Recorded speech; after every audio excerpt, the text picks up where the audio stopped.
las montañas apareció un peregrino, apareció un peregrino, se fue acercando a la gente, acariciando a los niños, acariciando a los niños, y va diciendo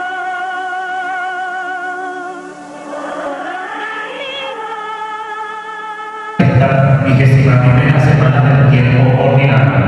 Nos encontramos haciendo lectura continua del Evangelio de San Mateo, y ya en este capítulo 16 nos encontramos en lo que se llama la quinta sección del Evangelio de San Mateo. Esta quinta sección del Evangelio se conoce entre los biblistas, entre los estudiosos, como el discurso eclesiológico. Discurso eclesiológico. Todas las enseñanzas que Jesús nos dejó sobre el tema de la Iglesia, sobre su naturaleza, su origen, su misión, su responsabilidad en medio del mundo. Entonces, pues, a partir de este texto del Evangelio es que nuestra Madre Iglesia ordena las demás lecturas. Por eso tiene sentido que ante este Evangelio de hoy, que nos habla de la decisión de Jesús de poner la responsabilidad de su Iglesia en los hombros de Pedro, entonces pues nos vincule un texto bíblico en el Antiguo Testamento que pueda servir como paralelo. No sé si se percatará, pero la primera lectura tomada del profeta Isaías es un paralelo excelente sobre lo que está diciendo el Evangelio. Entonces, fíjense, lo primero que señala el texto es una especie de juicio. La primera lectura, Dios hace como un juicio sobre este personaje a quien había responsabilizado la comunidad. Fíjense cómo dice el texto. Dice, esto dice el Señor a Sedna, mayordomo de palacio: te echaré de tu puesto y te destituiré de tu casa. ¿Esto qué nos parece? ¿Un piropo? Para nada. Es también un juicio, porque Sedna, como mayordomo del palacio del rey, lo ha hecho muy mal. La responsabilidad que tenía de ser el mayordomo lo está haciendo cada vez peor. Entonces, por decisión de Dios, pues te voy a quitar del cargo y ya no vas a ser más el mayordomo. Entonces, lo primero que señala es que este juicio se hace porque no se puede ejercer el gobierno de una casa, de un oficio, en el trabajo, en la iglesia, de cualquier manera. O sea, la persona a quien se le hace un encargo o un servicio tiene que responder ante la persona que se le encarga. Entonces, pues, Sedna estaba haciendo las cosas según su capricho, según su antojo, y no estaba haciendo las cosas como se le habían pedido. Entonces, por eso el primer evento es el juicio a Sedna. Después dice el texto, llamaré a mi siervo Eliacim, el hijo de Melcías, le revestiré de túnica, le ceñiré su banda y le traspasaré tus poderes.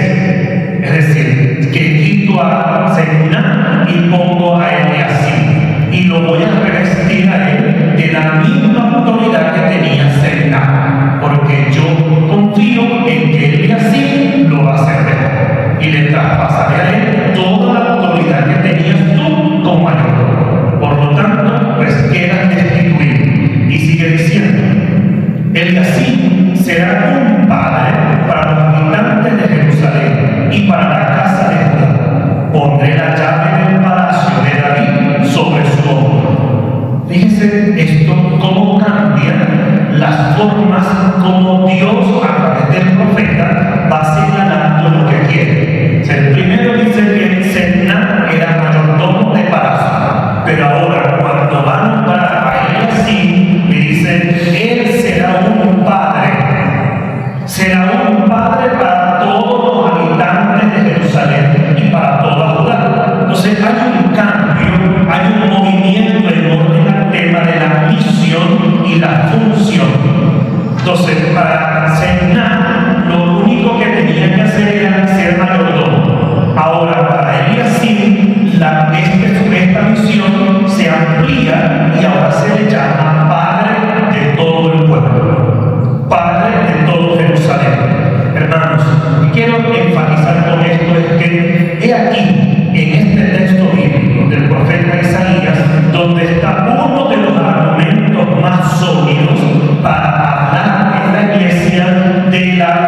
autoridad del Papa.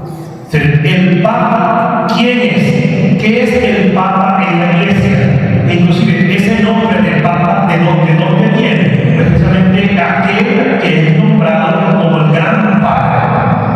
El Gran Padre de la comunidad. El Padre más grande en toda la comunidad de los creyentes. Entonces, es aquí donde a partir de esta función y misión se entiende en la Iglesia la responsabilidad del Papa. A ver, el mayordomo ¿es el dueño de la casa o es el cuidador de la casa?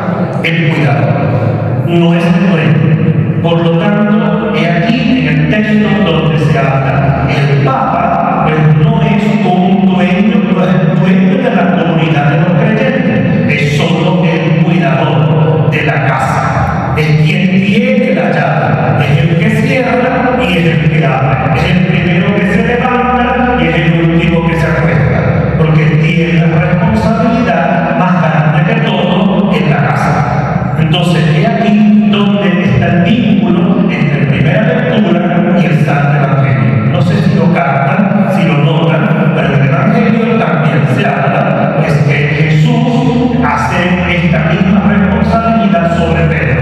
Le entrega una responsabilidad a Pedro, le entrega unas llaves y le da una misión. Es aquí donde Pedro, ahora a partir de esta decisión de Jesús, comienza a ser una especie de mayordomo de la comunidad de los creyentes. Pedro comienza a ser el gran padre de la comunidad de los cristianos. Por eso a San Pedro se le conoce en la historia de la Iglesia como el primer papa.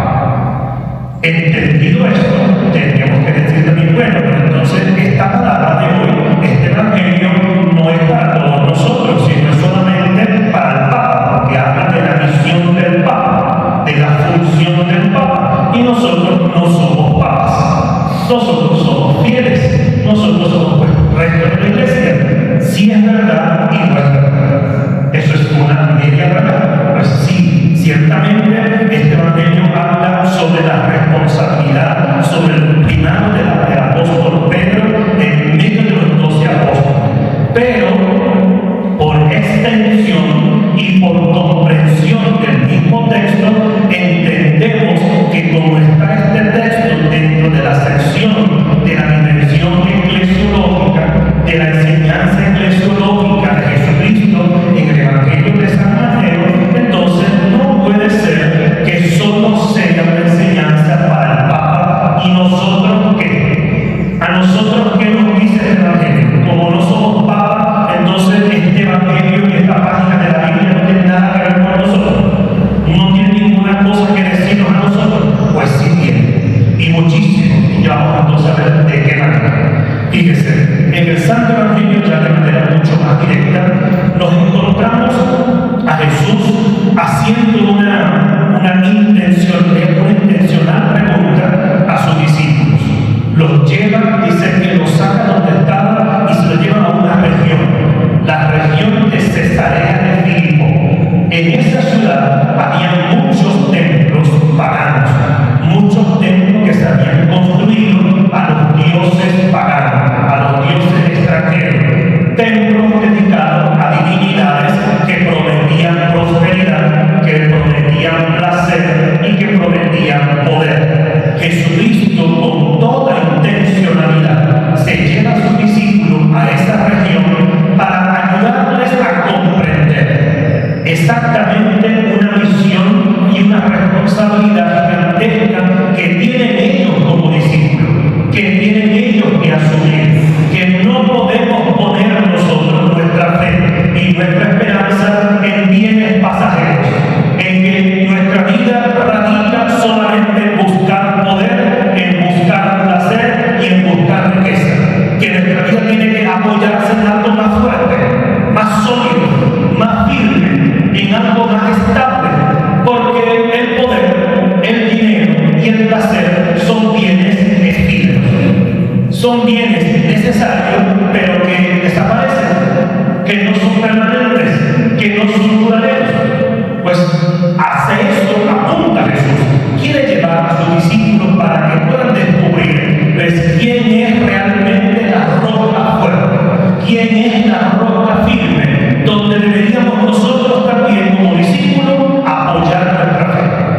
partimos del tema entonces de dónde se encuentra, el contexto. Se encuentra en la ciudad de Cesarea de Filipo.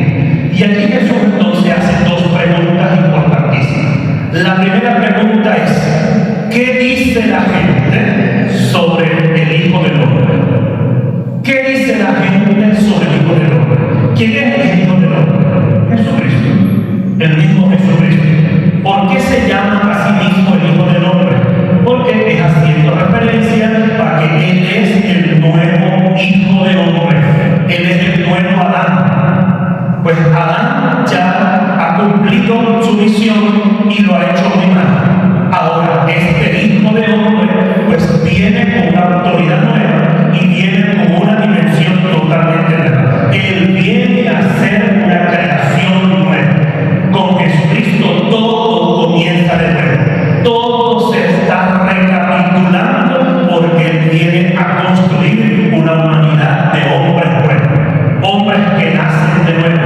Mujeres que nacen de nuevo. Por eso Jesucristo se le llamará en la Biblia el nuevo Adán y a María la nueva Eva. Entonces, por eso Él pregunta sobre Él, sobre sí mismo, ¿qué dice la gente sobre el Hijo del Hombre?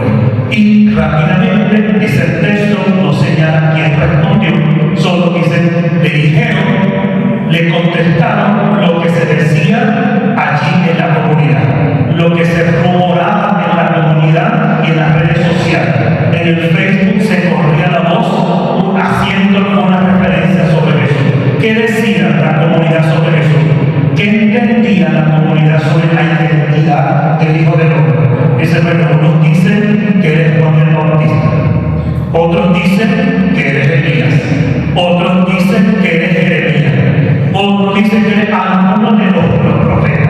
Pero en el sentido más general, lo que está diciendo los apóstoles es que, según el parecer de la gente, eres como un profeta. Te ven como un profeta, como un hombre grande, como un hombre de esos que han venido a hacer muchísimo bien a nuestra comunidad. La gente estaba clara con la identidad de Jesús, más o menos, no estaba tan clara, porque ciertamente Jesús hizo papel de profeta, pero no es solo un profeta, es muchísimo más que un profeta. Pero esta apreciación que los discípulos de Jesús tienen, que escucharon de la comunidad, se parece mucho también a la apreciación que tienen todavía a esta altura muchísima gente de nuestra sociedad de hoy. Todas las personas que están en su alrededor tienen claridad sobre quién es Jesucristo. Las personas que viven en su torre, que viven en su urbanización, que viven al lado suyo, que comparten con ustedes su trabajo, su responsabilidad, sus misiones, ¿tienen claro sobre quién es Jesús? No es verdad. No lo tienen claro. Tienen algunas referencias. Para muchas personas, Jesucristo sigue siendo un buen tipo. Jesucristo sigue siendo un tipo que hace milagros. Jesucristo sigue siendo un excelente maestro. Sigue siendo un tipo que vino, hizo muchas cosas buenas, animó a muchísima gente y ya.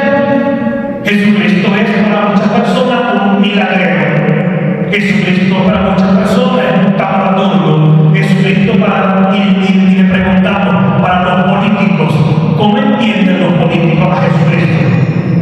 Y lo que usted se le ocurra es una cantidad de cosas que no tienen nada que ver con la identidad verdadera de Jesucristo. Entonces, claro, ¿por qué sucede eso? Porque esas personas tenían referencias, ideas, nociones, comentarios sobre Jesús. ¿Qué les faltaba a estas personas para poder tener clara la identidad de Jesús? ¿Qué les faltaba? Nada más y nada menos lo que los apóstoles sí tenían. ¿Qué tenían? Un encuentro vivo y personal con Jesucristo. Por eso Jesús pasa de la pregunta ¿qué dice la gente? ¿Qué dice la gente de fuera? A la segunda pregunta. ¿Y ustedes? Ustedes que se la pasan conmigo, que comen conmigo, caminan conmigo, para arriba y para abajo conmigo, según ustedes, ¿quién dice que soy yo? Ahí dice el texto que salió Pedro siempre salió, Pedro siempre es el más espontáneo, que a veces no las piensa, sino que las dice como se le ocurre. Pero aquí Pedro parece que sacó 20 puntos, porque Pedro está recogiendo lo que los otros apóstoles tal vez sospechaban y no se atrevían. Pedro pues dice una respuesta que yo creo que definitivamente, como Jesús le dijo, eso no te lo reveló ni la carne ni la sangre. O sea, eso no te lo ha podido estudiar, Pedro. O sea, no creo que te lo hayas estudiado anoche. Es decir, no creo que haya sido por pura invención tuya. Eso te lo reveló mi Padre.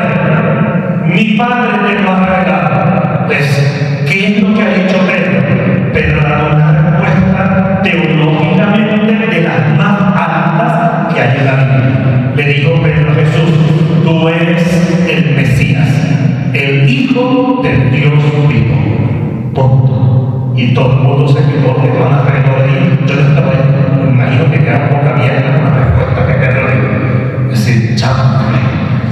Eso se escuchó bonito, si se escuchó bien, pues Pedro está acertado con lo que realmente es Jesús. ¿Qué está diciendo Pedro con esta respuesta? Dos verdades importantísimas. ¿Qué significa que Jesucristo sea el Mesías? Cuando Pedro le dice, tú eres el Mesías, ¿qué está diciendo Pedro? Está diciéndole, tú eres el elegido, tú eres el esperado, tú eres el anunciado por los profetas, tú eres el que estábamos esperando desde hace muchísimos años, tú eres el que prometió Moisés, tú eres el que hablaban los profetas que venía alguien poderoso en obras y en palabras, tú eres ese. Entonces ellos han caído en cuenta que definitivamente ya no hay más nada que esperar. El que tenía que venir, señoras y señores, ya está aquí, está entre nosotros. Eso me está diciendo Pedro. Eso es parte de ese concepto o de esa frase que está diciendo Pedro. Y la segunda parte, lo que dice, tú eres el Hijo del Dios vivo. ¿Qué significa eso? Pues que a diferencia de los judíos no creían que Dios pudiera tener hijos.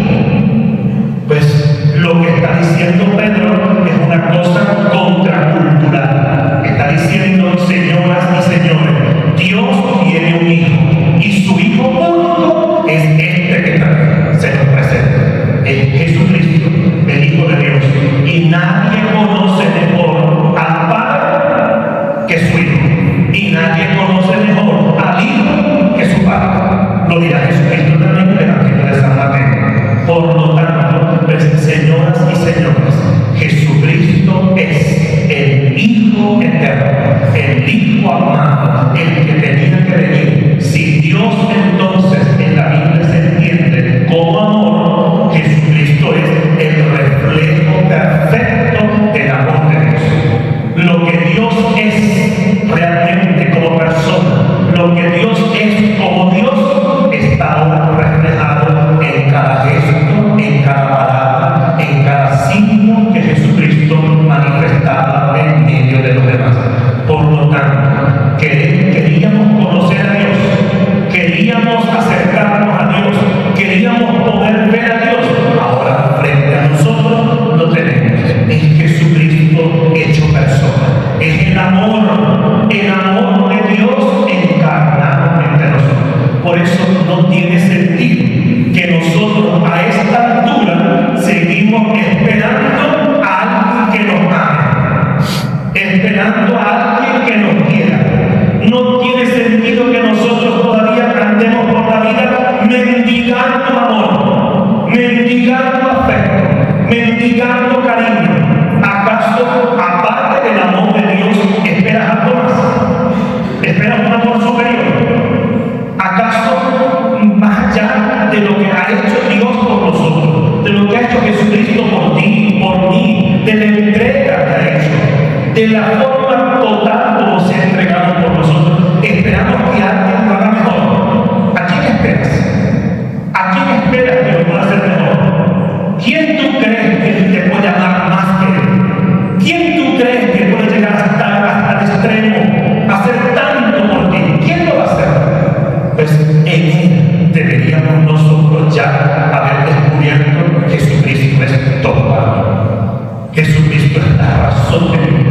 Jesucristo es evidentemente lo mejor que te ha pasado. Por eso, ante la pregunta de Jesús, ¿qué dicen ustedes?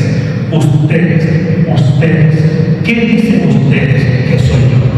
Esta pregunta no se puede reducir a una respuesta teórica, académica, conceptual, cognitiva, porque no se trata de un interrogatorio que Jesús le tenía diseñado a los apóstoles para que fueran preguntando de poco a poco. Y la pregunta 8 y la pregunta 15 no se trata de la teoría, el conocimiento de Dios, la identidad de Jesucristo. ¿Quién es Jesucristo? ¿Quién es Dios?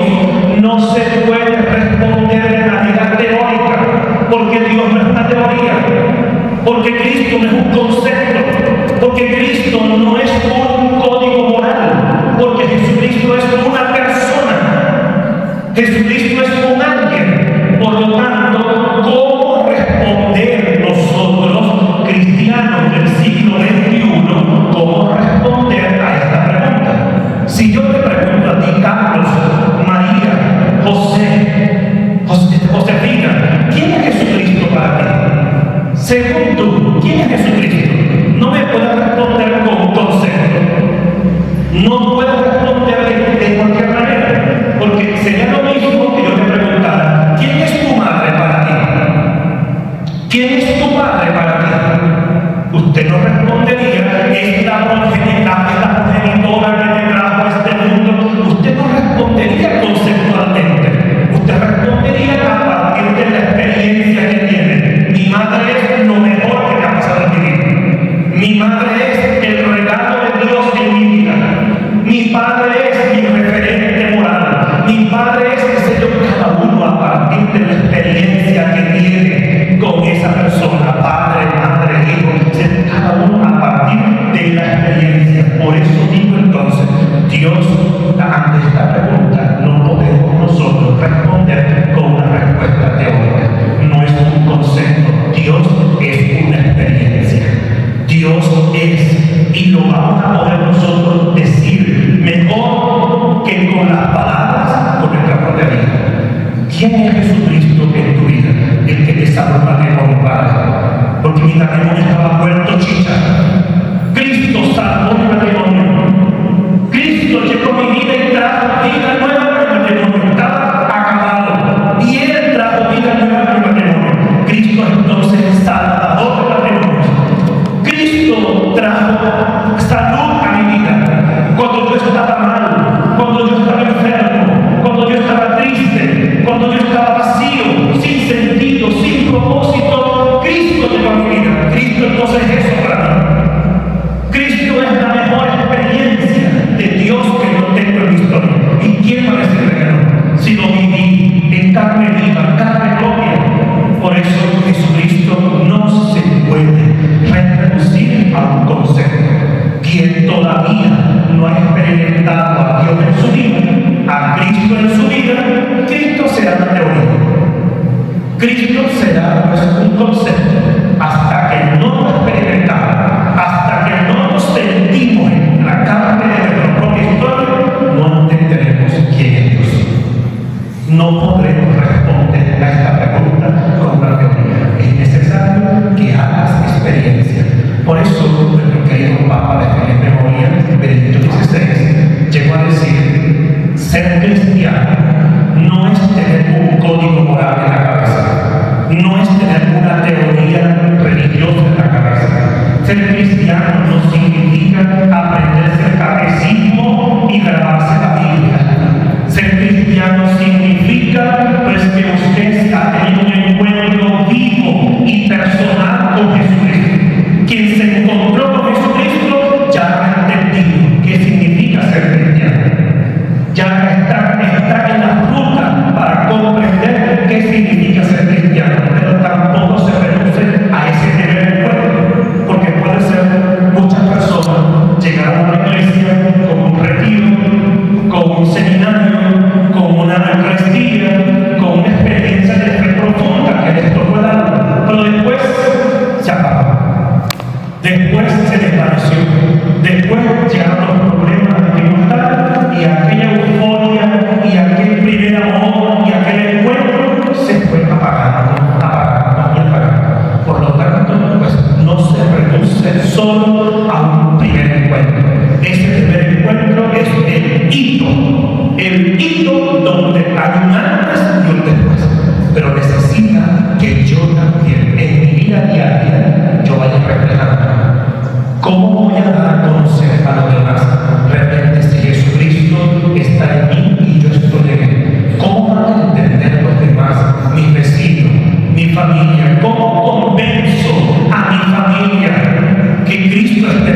que tengo en la cabeza, con el catecismo que yo aprendí, no es suficiente.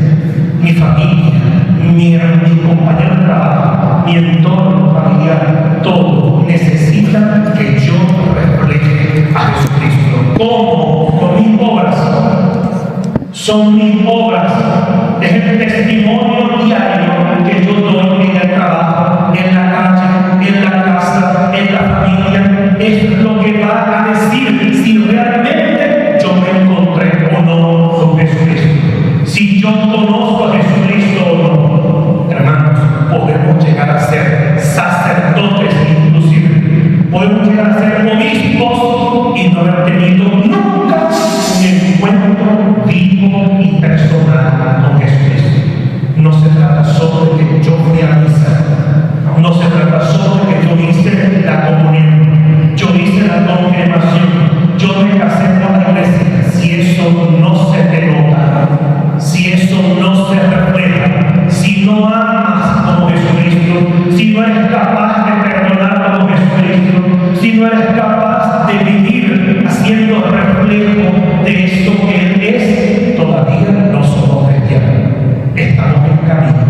Somos aspirantes a estar. La Madre Teresa de Calcuta, con 83 años, decía: mi única ambición en la vida es llegar a ser digna del nombre de cristiana. La Madre Teresa, con todas las obras que tenía encima, a sus 83 años, todavía no se sentía digna del nombre de cristiana. ¿Qué quedará para nosotros? Pues esto lo que quiero decir con esto, hermanos queridos, es que es ser cristiano, ser creyente, ser discípulo de Jesucristo no se reduce solo a una experiencia religiosa, a que venimos mucho a misa, que leemos mucho la Biblia, rezamos mucho el Santo Rosario. Esos son actividades que hacemos como creyentes, pero ser cristiano significa una relación viva, permanente, auténtica, que se refleja ante los demás que yo tengo con Jesucristo. Si eso todavía no está pasando, estamos en camino tal vez, pero todavía no falta. Por eso, hermanos queridos, esta página, fíjense, no es solo para San Pedro, no es solo para los papas, es para ti y para mí. ¿Cuál es la misión que está colocando Jesucristo a Pedro de la mano? Dice: tú eres roca, tú te entrego las llaves y también tengo la misión de atar y desatar. ¿Qué le está diciendo Jesucristo a Pedro con esto? Esto de ser roca, ¿qué significa ser roca? Pues yo te pongo a ti para que seas un cimiento sólido. Yo quiero que seas cimiento sólido, donde los demás se apoyen, donde los demás también, no en tu persona, porque ustedes lo saben también como yo, pero a partir de esta confesión de fe que hizo, más nunca pecó, más nunca falló, más nunca se equivocó. Pero a partir de esta profesión de fe se hizo impecable. Al contrario, Pedro pues metió la pata fea. Pedro se equivocó muchísimo. Por eso el que nosotros hoy pues vayamos teniendo esta experiencia de Dios no significa que somos impecables. Pues seguimos siendo pecadores, pero entendemos que quien me saca del pecado, quien me levanta de la tumba, quien me hace nacer de nuevo, donde me llevó el pecado, es Jesucristo. Él es el único que puede sacarme de ahí y nadie más. Por eso Pedro, a partir de su experiencia de haber caído y haberse levantado, tendrá que ser roca fuerte, tendrá que ser cimiento firme, para que cuando los otros se caigan, cuando los demás también se tropiecen, ¿qué debe hacer Pedro? Aprender a tender la mano, aprender a levantar, aprender también a no caerle encima a los demás, a no estar destruyendo al que se caiga. Y esa responsabilidad es solo del Papa. Y nosotros no, pues todos nosotros, es también responsabilidad nuestra, en tu casa, en el trabajo, en la iglesia. Cuando alguien tropieza, ¿cómo te portas? ¿Cómo actúas? ¿Te portas como un hermano o te portas como un juez? ¿Qué ¿qué es? ¿Qué es? ¿Cómo te portas? Entonces, de aquí donde reflejamos la identidad, la relación que vamos teniendo con Jesucristo. En la medida en que Él roca donde los demás se apoyan, en esa medida tu relación con Jesucristo es auténtica. Segunda cosa, segunda misión, dice: tengo las llaves. ¿Qué significa tener las llaves?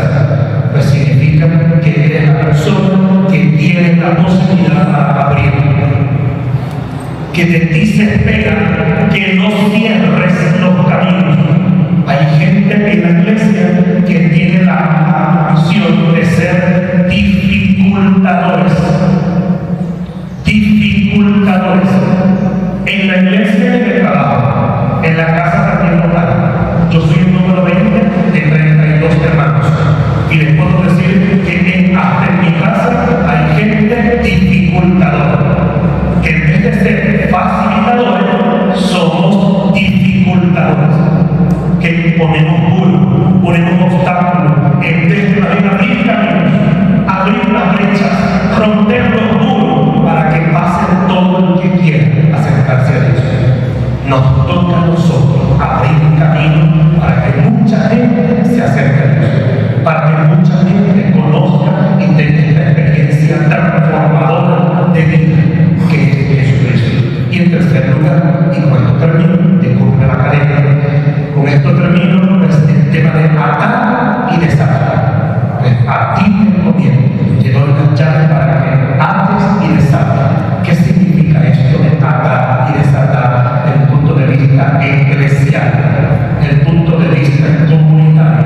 Es que nosotros tenemos que generar espacios de perdón, de reconciliación, de encuentro, y que tenemos nosotros que desatar todo aquello que está atado por culpa del odio, del rencor, de la violencia, de la venganza, de la maldad que hay en el corazón humano. O sea, tenemos que desatar. Hay muchísima gente que no ha experimentado el amor de Dios porque está atada a su rencor, está atada a su pasado, está atada a su prejuicio. ¿Quién lo va a desatar? ¿A quién le toca ayudar a desatar a esa persona? A ti y a mí, que somos discípulos de Jesús. Hermanos queridos, que Dios nos ayude, que Dios nos acompañe, para que Dios siga contando con nosotros, como lo hizo con San Pedro, hombres débiles y pecadores, pero dispuestos a entregar la vida por Jesús. Que Dios nos ayude, que Dios nos acompañe y nos permita ser auténticos discípulos suyos, y aquellos que son capaces de dar la cara y dar la vida por Él. Que así sea, por Jesucristo nuestro Señor. Amén.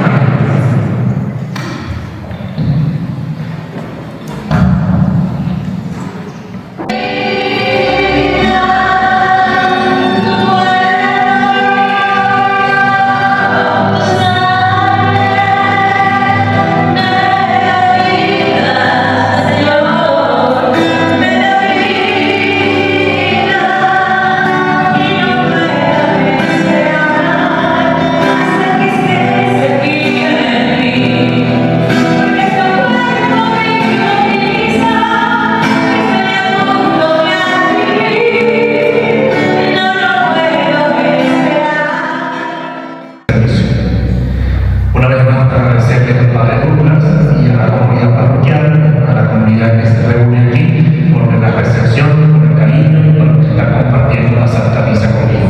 Entonces, lo llevo también en mi oración, porque aunque no los conocía, sabía yo que tenía parientes lejanos por estos lados. Son familia, somos una gran familia de los hijos de Dios. Allá en Monada también los espero, algún día que quieran ir, con muchísimo cariño.